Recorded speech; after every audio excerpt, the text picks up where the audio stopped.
Creativity podcast. I'm your host, Mari Reesberg. Over the past several years, I've combined my degrees in acting and somatic psychology to share my sustaining creativity techniques with performers. And now I've decided to share it with a bigger audience that includes you. I believe we are all creative, and this podcast is all about that. I'll be interviewing people from all backgrounds, ages, and creativity experiences to share just how creative we all are.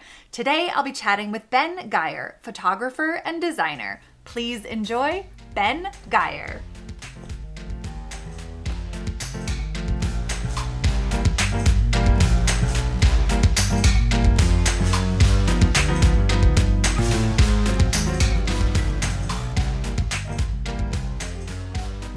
Welcome to the Sustaining Creativity podcast. Today, I'm chatting with Ben Geier, photographer and designer. Welcome to the show. Thank you for having me.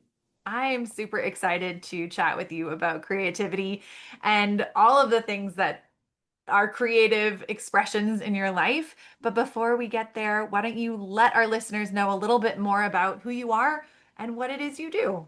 Sure. I kind of categorize myself as a designer slash photographer, um, with just a heavy focus on roadside photography, Hmm. and just everything kind of retro Americana, architecture.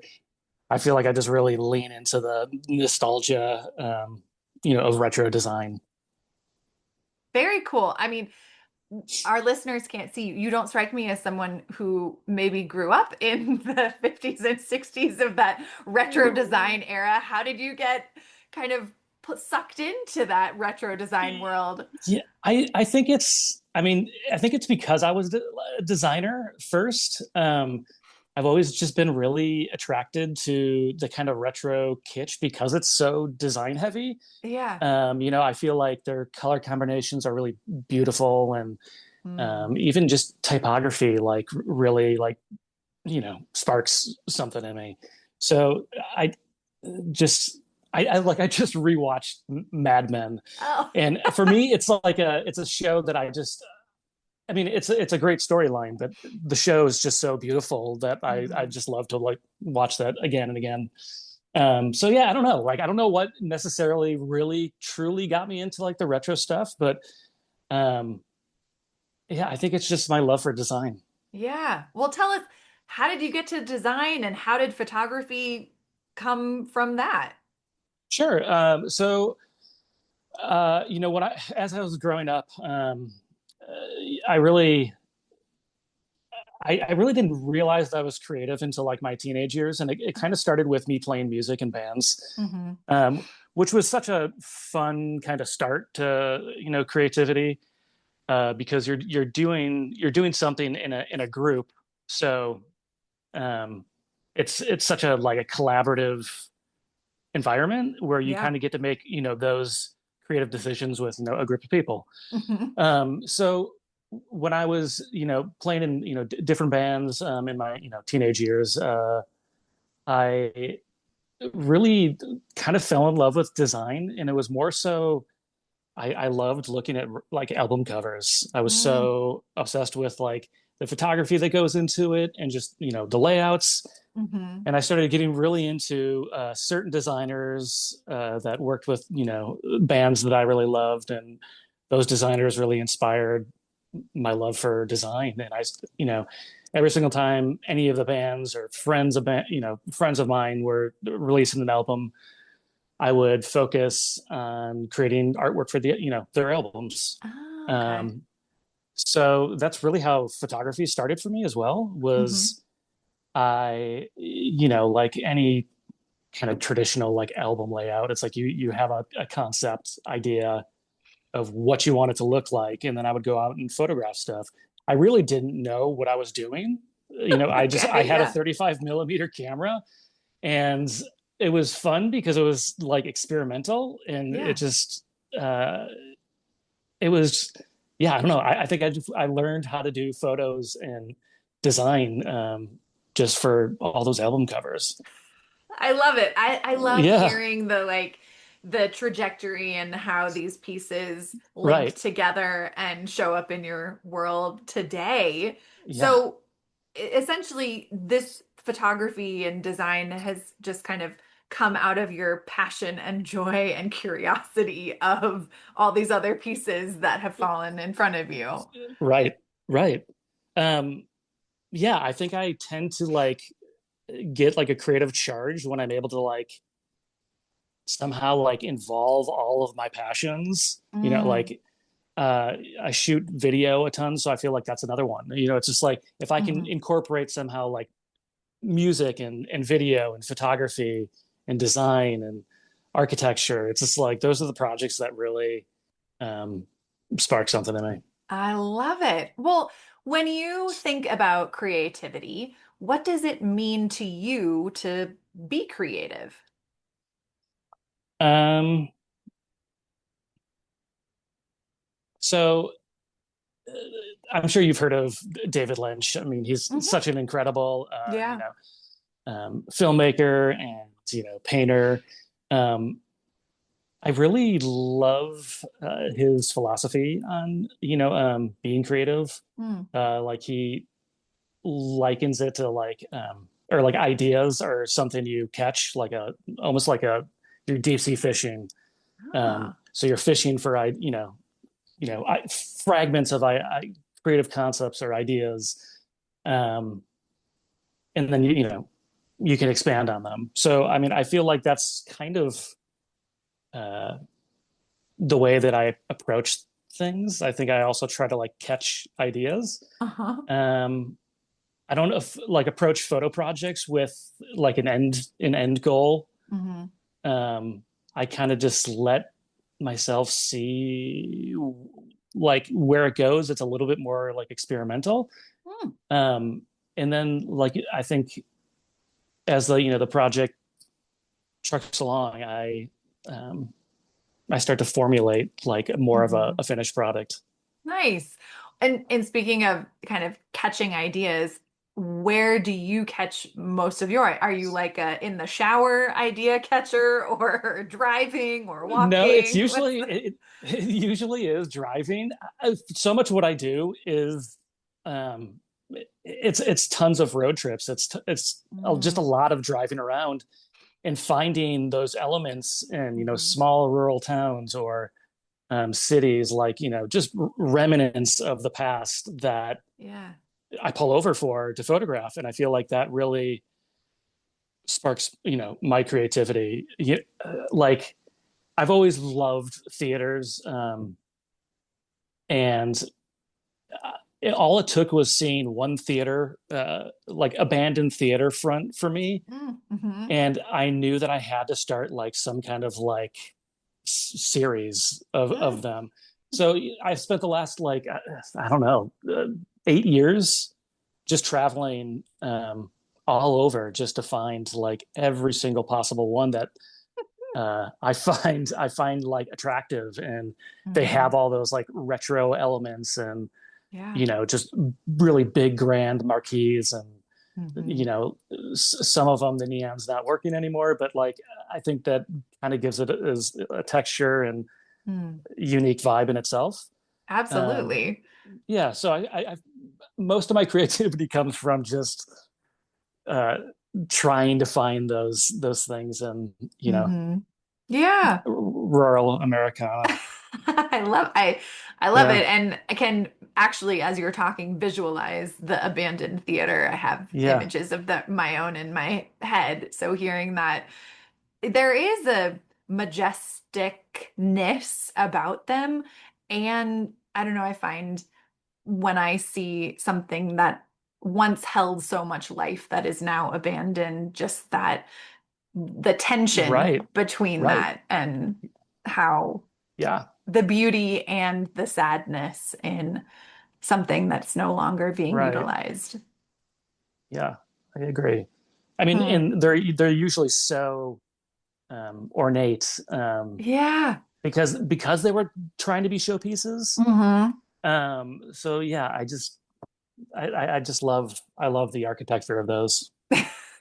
Yeah, But we could talk about that for I'm the sure. rest of the time. But I'm curious, being that, you are going on all these road trips to find these places that speak to you, I can only imagine the challenges that you are navigating in this experience, but what are some of maybe the more creative challenges you have found, and how did you navigate them?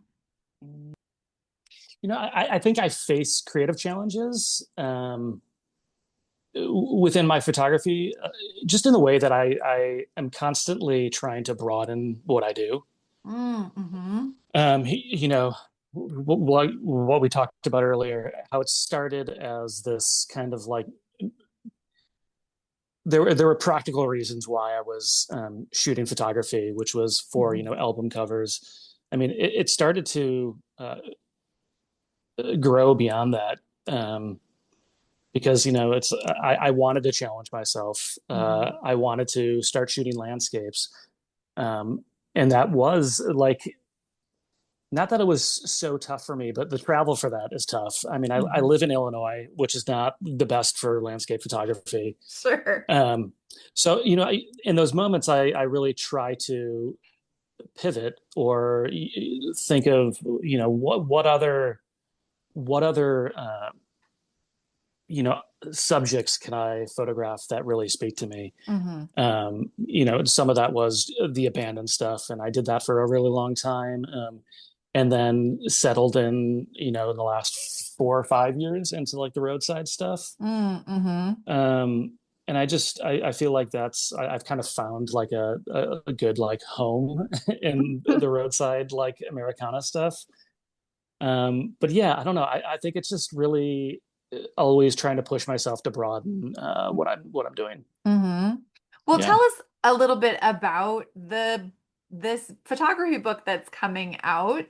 Where did that, I mean, it sounds like it came from your love of the Americana road travel, road trip, but how did it actually come Yeah. about? Yeah. So I have been documenting the roadside stuff for probably about 5 years. Um, and Trope, the publisher, came to me, and we kind of knocked around ideas of what the book, may look, may look like. Hmm. And I think we kind of settled on the roadside stuff because I kept been pushing for it. Um, but like we wanted to make sure that it wasn't the roadside stuff you see like so much like in like America pop culture. Like Mm-hmm. there's plenty of shots in my book from Route 66. Yeah. But we really didn't want to we wanted to make sure that like Route 66 wasn't the subject, Hmm. and that it really kind of encompassed like just uh, rural towns and small towns and Yeah. um, just more unique places. Mm. So a lot of them are iconic. The photos are of iconic places, but a lot of them, like I guarantee, like nobody's ever seen them unless you grew up in some small town in Illinois or Iowa. you know. Yeah. Um, so yeah, but the book is called Viewing Hours. It comes out on July 29th. Mhm. Um, and really the book it's all about the main thread throughout the book is just capturing most of these places before they just completely disappear. Mm-hmm. um, because you never know how long they'll last. Yeah. The theater chapter, it's split into 6 chapters, and it really covers storefronts, neon signs, motels, restaurants, Mm-hmm. theaters, and roadside. Mm-hmm. um, and some of the theaters like that I have in the book are like, since I shot them maybe a year or two ago, are gone. Like, it's Mm. just, there's so many Wow. of these places that I photographed, and it's such a just a small portion in time where Mm-hmm. um they're around. And I feel like some places do a good job of rehabbing places and Mm-hmm. keeping it going, but a lot of these places just kind of end up disappearing. So this is Yeah. just my way of archiving Yeah. American culture and roadside, and just preserving the stories. Because one of the coolest things is when I post some of these stories or these photos, Mm. the stories that I get back from people I being like, bet. like one of the best ones is this was the most important place to me. It's gone now, but it was the most important place to Mm. me because like me and my wife had like our first date there. So Mm. there's so many stories like that. Yeah. um or like people that in my teenage year, or like when I was like 5 to 18, I saw every single movie in the theater, and it's Right. so cool to like just come across it in my feed. I mean, I feel like that's a book in and of itself. Right. The Yeah. stories of Right. people's memories of these attractions that you Yeah. photographed. I'm curious, being a photographer that is, it sounds like doing quite a bit of road tripping. How do Yeah. you Right. balance life and the art and your creativity when your career is your creative piece as well? Yeah, that's interesting. I don't want to sound like I'm dogging like the design life or like corporate clients or something like that, but I mean it's a completely different mindset for me. Mm, um, mhm, Being creative on that front when you're working with somebody else's design rules or design guidelines mhm, is a very different, just different approach for me altogether. mhm. I feel like creativity like that is very easy for me because they have guardrails in place. Sure. But when it comes to like my own creativity, like I definitely get more charged out of that just because I mean I get to make up the rules. I get to shoot what Mhm. like interests me. Yeah. Yeah, yeah. What do you feel that balance is? Is this like a 70-30, 50-50, 80-20, 90-10? What do I you? mean, yeah, I mean the the designing is probably more like 70, and Mhm. the side photography stuff is more like 30. Yeah. Yeah. But I mean, I mean I would love to switch that. sure, sure. Right. Yeah. But thank you for honestly sharing because I think oftentimes we imagine someone who is in a creative field like that's the creative passion and they're doing that full Yeah. time to really understand that it is this balancing act and it isn't always Yeah. what we want it to be. Right. Yeah. Nice. Well, when you are, I mean, taking photographs of locations, not Hmm. necessarily people. I'm curious, do you come across individuals or in maybe the more design work that you do that is where people don't feel they're creative and they're looking to you to kind of find and pull out creativity from them or show them what creativity could look like? Yeah, I mean, I think I have a lot of followers that love to almost use my work as reference material. Hmm. I get that question a lot. If they could use my photos as reference material, or Hmm. literally just taking my photo and doing drawings or paintings Hmm. from it. Uh, yeah, I That's mean, really cool. but I also think there's a lot of designers that follow me, and I think they Yeah. follow me for the same reason um, that I love taking photos of these old places Hmm. that are so focused on design. Hmm. So like I think a lot of designers follow me for just the design, almost design inspiration from the photos. Hmm. What is that like being someone else's inspiration? That's it's funny because I haven't really thought about it too much like that. I mean, I like it. because I feel like again it feels more like that collaborative kind of environment. Yeah. And now on the reverse, where do you draw your own inspiration? Like who or what helps you Yeah. keep fueling your creativity? Um, so much of my creativity comes from uh, music, and is that Mm. may sound I don't know, so different or unexpected, but yeah, I I get it so much from music, and other designers. There's a designer slash musician slash record label owner that I had write the foreword for my Oh, book. uh-huh. He was the singer in a 90s band that was one of my favorites. It was called Unrest. His name is Mark Robinson. Um, he owns a record label called Teen Beat Records, and he has always done like practically every single design for every single album cover within Yeah. the record label. Mm.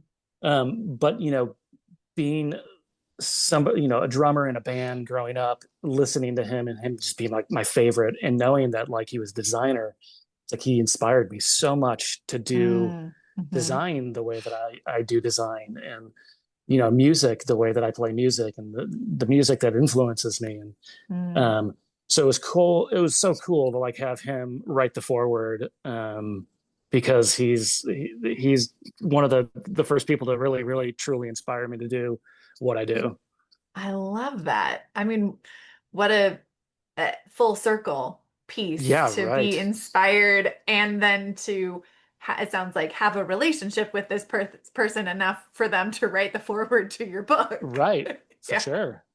Yeah. I mean, growing up and having creative pursuits, was this something that was supported? Was this something you had to fight for?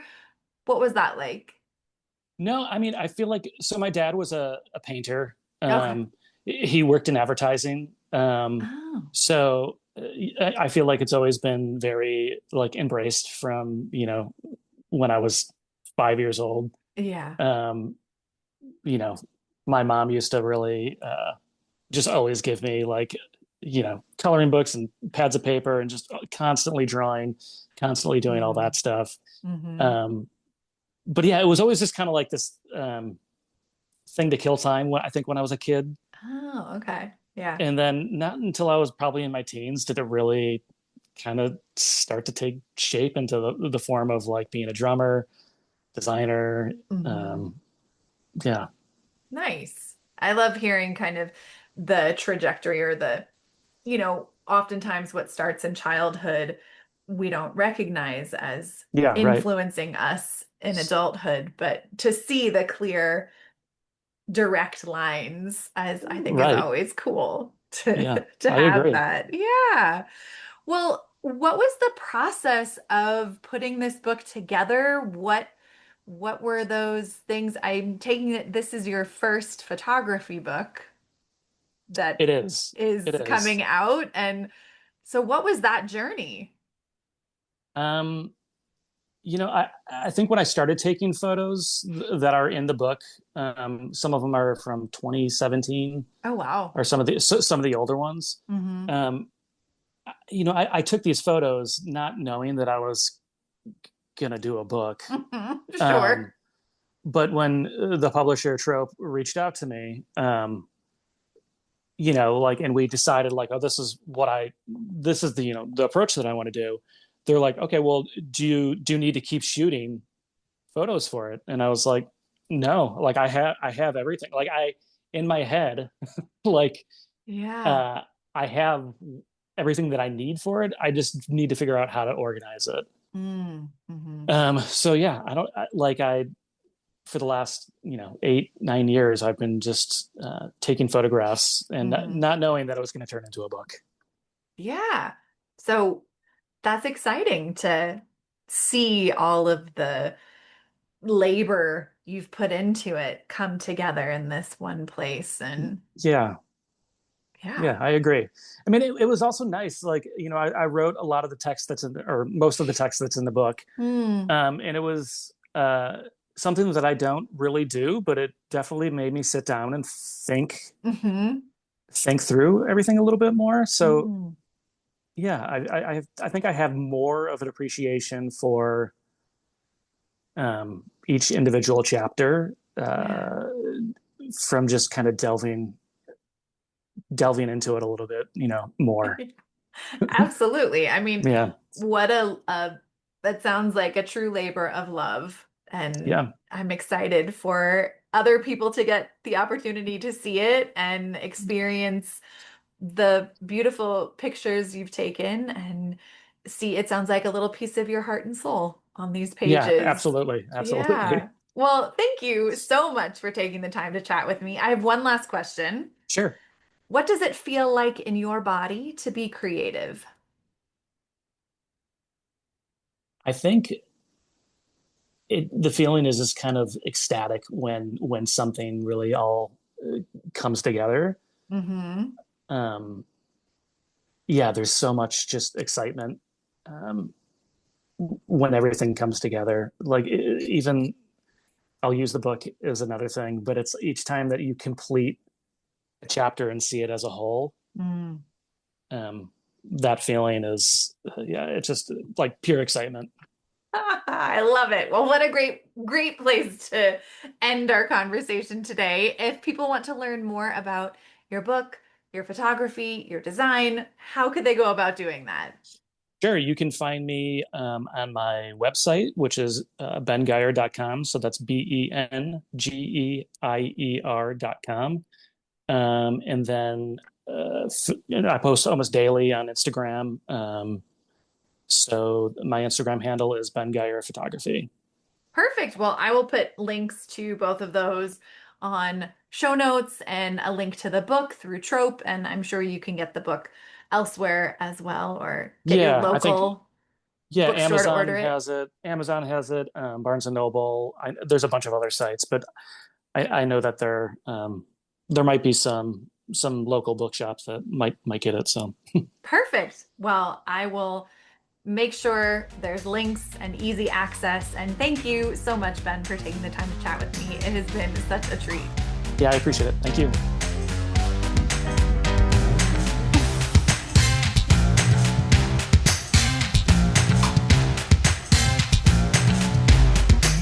Thanks for listening to the Sustaining Creativity Podcast. We'd love to keep in touch, so follow us on Facebook and Instagram. We are at Sustaining Creativity. Make sure to subscribe to the podcast wherever you listen to podcasts. Tag your friends and family so they can listen too. We love to hear from you, so leave your reviews, comments, and questions. Check out our website, sustainingcreativity.com, for upcoming offerings and creativity coaching. Tune in Tuesdays for our next episode. And remember, with creativity, anything's possible.